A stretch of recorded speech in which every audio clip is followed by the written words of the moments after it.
Shalom, apa kabar Bapak Ibu dan Saudara-saudari umat GKI Delima yang diberkati Tuhan. Semoga kita semua tetap dalam keadaan baik dan menikmati damai sejahtera Tuhan bersama keluarga dimanapun kita berada. Mari kita siapkan hati-hati kita sebelum mulai doa keluarga dengan bersaat teduh sejenak.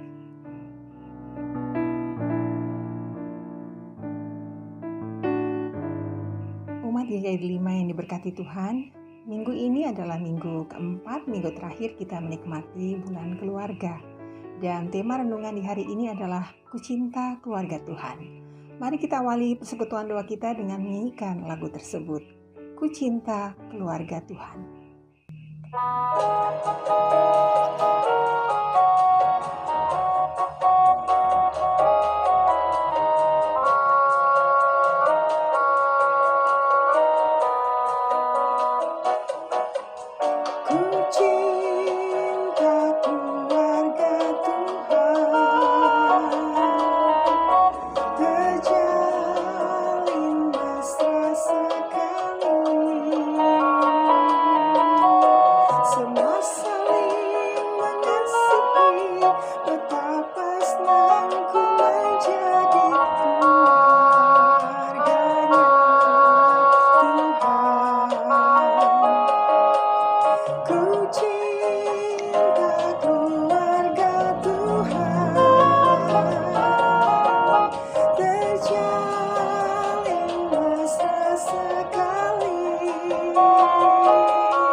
Mari kita berdoa.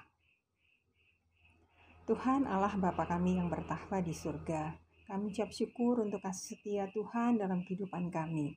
Kami terima kasih untuk berkat dan setiap kebaikan yang kami terima di sepanjang hidup kami, baik secara pribadi maupun keluarga. Kami rindu Tuhan, biarlah kebenaran firman yang kami akan dengarkan di saat ini, Tuhan memakai hamba-Mu yang menyampaikannya supaya itu bisa menjadi berkat kehidupan kami dapat memahami dan juga melakukannya dalam hidup kami sehari-hari. Dalam nama Tuhan Yesus firman yang hidup kami sudah berdoa. Amin. Bapak Ibu Saudara yang kasih dalam Tuhan Yesus Kristus, di kesempatan yang berbahagia ini kita akan bersama-sama membaca dan merenungkan firman Tuhan. Bagian Alkitab yang akan kita baca dari Efesus pasal 2 ayat 11 sampai dengan ayat yang ke-22. Efesus pasal 2 ayat 11 sampai dengan ayat yang ke-22. Saya akan bacakan buat kita semua. Karena itu ingatlah bahwa dahulu kamu sebagai orang-orang bukan Yahudi menurut daging yang disebut orang-orang tak bersunat oleh mereka yang menamakan dirinya sunat, yaitu sunat lahiriah yang dikerjakan oleh tangan manusia. Bahwa waktu itu kamu tanpa Kristus tidak termasuk keluargaan Israel dan tidak mendapat bagian dalam ketentuan-ketentuan yang dijanjikan tanpa pengharapan dan tanpa Allah di dalam dunia. Tetapi sekarang, di dalam Kristus Yesus, kamu yang dahulu jauh sudah menjadi dekat oleh darah Kristus. Karena dialah damai sejahtera kita yang telah mempersatukan kedua pihak dan yang telah merubuhkan tembok pemisah, yaitu perseteruan, sebab dengan matinya sebagai manusia, Ia telah membatalkan hukum Taurat dengan segala perintah dan ketentuannya untuk menciptakan keduanya menjadi satu manusia baru di dalam dirinya. Dan dengan itu mengadakan damai sejahtera. Dan untuk memperdamaikan keduanya di dalam satu tubuh dengan Allah oleh salib dengan menyelenyapkan perseteruan pada salib itu. Ia datang dan memberitakan damai sejahtera kepada kamu yang jauh dan damai sejahtera kepada mereka yang dekat. Karena oleh Dia kita kedua pihak dalam satu roh beroleh jalan masuk kepada Bapa. Demikianlah, kamu bukan lagi orang asing dan pendatang, melainkan kawan sewarga dari orang-orang kudus dan anggota-anggota keluarga Allah, yang dibangun di atas dasar para rasul dan para nabi dengan Kristus Yesus sebagai batu penjuru. Di dalam Dia tumbuh seluruh bangunan rapih tersusun menjadi bait Allah yang kudus di dalam Tuhan. Di dalam Dia kamu juga turut dibangunkan menjadi tempat kediaman Allah di dalam roh. Demikian bagian Alkitab yang kita baca saat ini, dan yang dikatakan berbahagia adalah mereka yang senantiasa melakukan firman Tuhan di dalam kehidupan sehari-hari. Bapak Ibu Saudara yang kasih dalam Tuhan Yesus Kristus, tema renungan kita saat ini adalah Ku Cinta Keluarga Tuhan. Lagu yang baru saja kita nyanyikan bersama-sama, lirik dan syairnya mengandung sebuah arti dan makna tertentu. Menurut saya, pertama-tama lagu ini mengisahkan situasi dan keadaan dari keluarga Tuhan, yaitu adanya kemesraan, saling mengasihi, saling mencintai di antara anggota keluarga.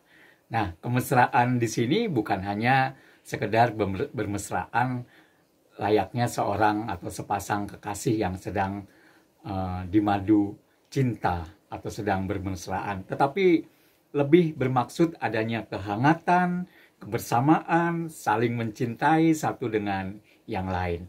Bahkan ada sukacita, kedamaian, saling mendukung, dan membutuhkan, serta terpancar kebahagiaan. Jika sepasang kekasih saja ketika bermesraan, maka serasa dunia ini milik mereka berdua. Mungkin kita yang pernah punya pengalaman bisa merasakan seperti itu. Maka bagi keluarga tentu akan lebih daripada itu. Nah, yang kedua, mengandung maksud sebuah kerinduan, tetapi sekaligus sebuah keyakinan atau kenyataan karena mengalami menjadi keluarga Tuhan. Jika demikian keadaannya, maka saya berharap teruslah berusaha agar kerinduan itu terwujud dan benar-benar merasakan indahnya sebagai keluarga Tuhan. Jika sudah mengalaminya, maka pertahankan dan bagikan rasa indah itu kepada orang lain.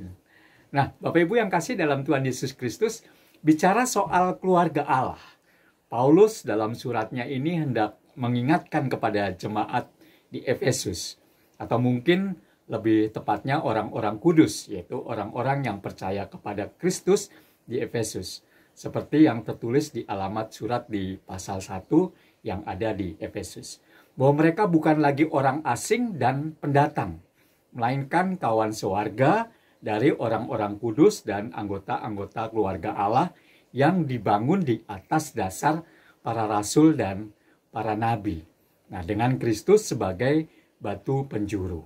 Paulus mengatakan hal demikian karena mendengar bahwa dalam jemaat di Efesus pada waktu itu ternyata ada orang-orang yang ingin memisah-misahkan atau memecah belah dan mempertahankan latar belakang asal hidupnya.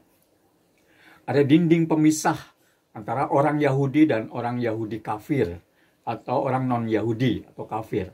Nah, orang kafir ini disebut sebagai orang yang tidak bersunat, di mana sunat adalah tanda lahiriah. Namun artinya ternyata lebih dibesar-besarkan oleh orang Yahudi. Nah, Paulus sendiri sebenarnya tidak mementingkan sunat lahiriah. Kita bisa baca di ayat ke-11. Tetapi lebih penting adalah sunat hati. Dalam kesempatan lain kita bisa baca dalam Roma pasal 2 ayat 28 dan 29 atau di Kolose 2 ayat 11 sampai dengan ayat yang ke-13. Juga dikatakan bahwa orang kafir itu tidak termasuk kewargaan Israel. Tidak mendapat bagian dalam ketentuan yang dijanjikan. Ini ayat ada di ayat 12. Dalam ibadah di bait Allah ada tembok pemisah untuk orang Yahudi dan untuk orang non-Yahudi atau orang kafir yang telah diyahudikan. Mereka yang melanggar ketentuan tersebut atau melanggar aturan-aturan tersebut akan dihukum. Orang kafir sering disebut juga tanpa Kristus, tanpa pengharapan, tanpa Allah. Bahkan mereka disebut sebagai jauh. Sedangkan orang Yahudi disebut dekat. Karena Tuhan memberikan hukum-hukumnya kepada mereka. Kita bisa baca dalam Mazmur 147 ayat yang ke-19 dan 20. Nah, Bapak Ibu dan Saudara yang kasih dalam Tuhan Yesus Kristus, mengutip dari tafsiran surat Efesus karya William Barclay, disebutkan bahwa orang Yahudi punya kejijikan yang sangat besar terhadap orang kafir. Allah hanya mencintai Israel dari semua bangsa yang diciptakannya. Orang Yahudi tidak diperbolehkan membantu seorang ibu kafir yang melahirkan. Karena hal itu dikatakan hanya membawa orang kafir lain masuk ke dalam dunia.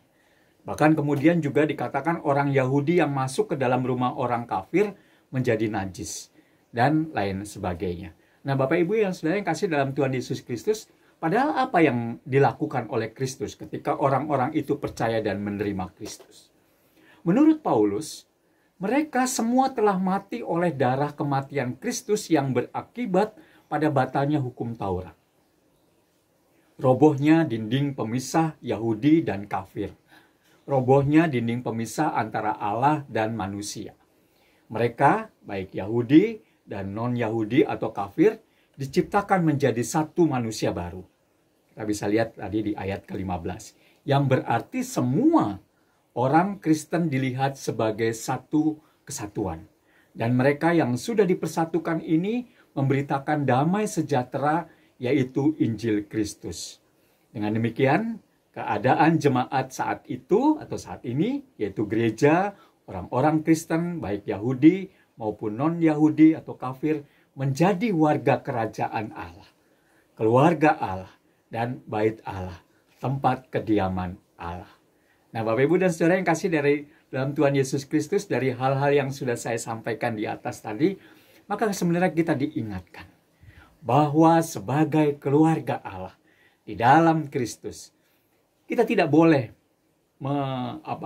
memunculkan atau membesarkan perbedaan kalau percaya kepada Yesus. Kita tidak bisa memisah-misahkan baik perbedaan jenis kelamin maupun suku bangsa, tua muda, kaya miskin, majikan pelayan, bahkan antar komisi atau majelis jemaat, pengurus komisi dan anggota. Semua sama-sama diampuni, sama-sama menjadi anak Allah. Mereka, kita semua sama-sama boleh berbakti bersama-sama dalam gereja dan melayani Tuhan. Kucinta keluarga Tuhan. Kiranya itu menjadi kerinduan dan harapan kita semua. Sehingga kita bisa bersama-sama mewujudkannya dalam kehidupan yang sedang kita jalani ini sebagai anggota keluarga dan anggota jemaat Tuhan. Kita tetap mencintai, kita tetap bersama-sama melayani Tuhan, merasakan kasih dan berkat Tuhan.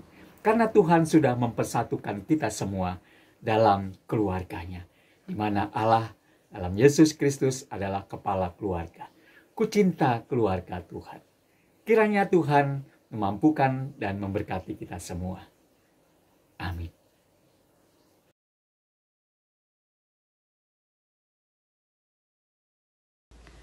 Saudara yang kekasih, marilah kita bersatu di dalam doa pagi ini. Bapa, terima kasih. Kau berikan kami tidur yang nyenyak. Kau berikan kami hari yang baru. Terima kasih ya Bapa atas semua yang Engkau berikan bagi kami, manusia yang berdosa ini. Bapa Surgawi, ampunilah segala dosa dan kesalahan kami. Layakkanlah kami untuk mengajukan permohonan kami ke hadapan hadirat-Mu pada saat ini. Bapa,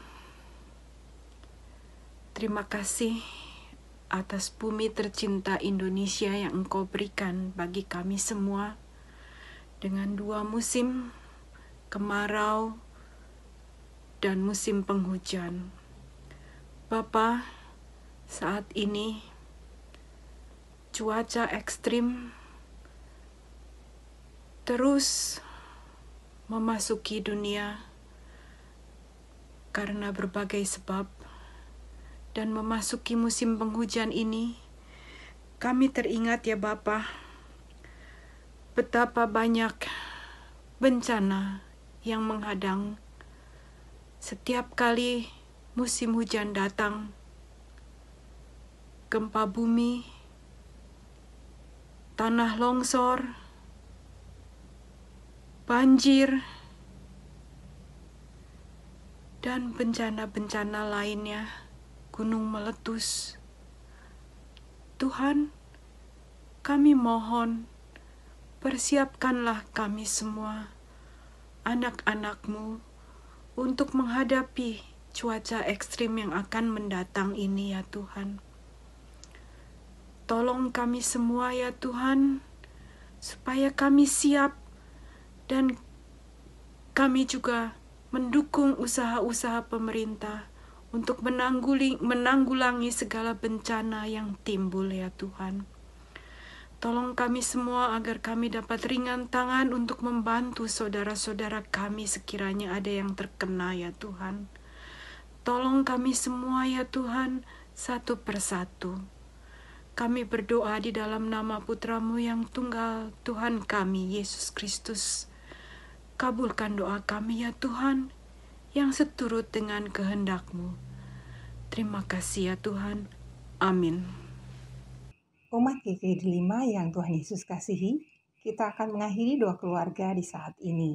Kiranya renungan firman Tuhan yang sudah kita dengar akan meneguhkan iman kita, memberkati setiap pribadi bahkan setiap keluarga kita, dan tetap bersukacita menikmati Tuhan di hari-hari kehidupan kita. Mari kita menutup persekutuan ini dengan menyanyikan PKJ 289, Keluarga Hidup Indah.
Bapak Ibu Saudara yang kasih dalam Tuhan Yesus Kristus, kita baru saja mengikuti rangkaian doa keluarga.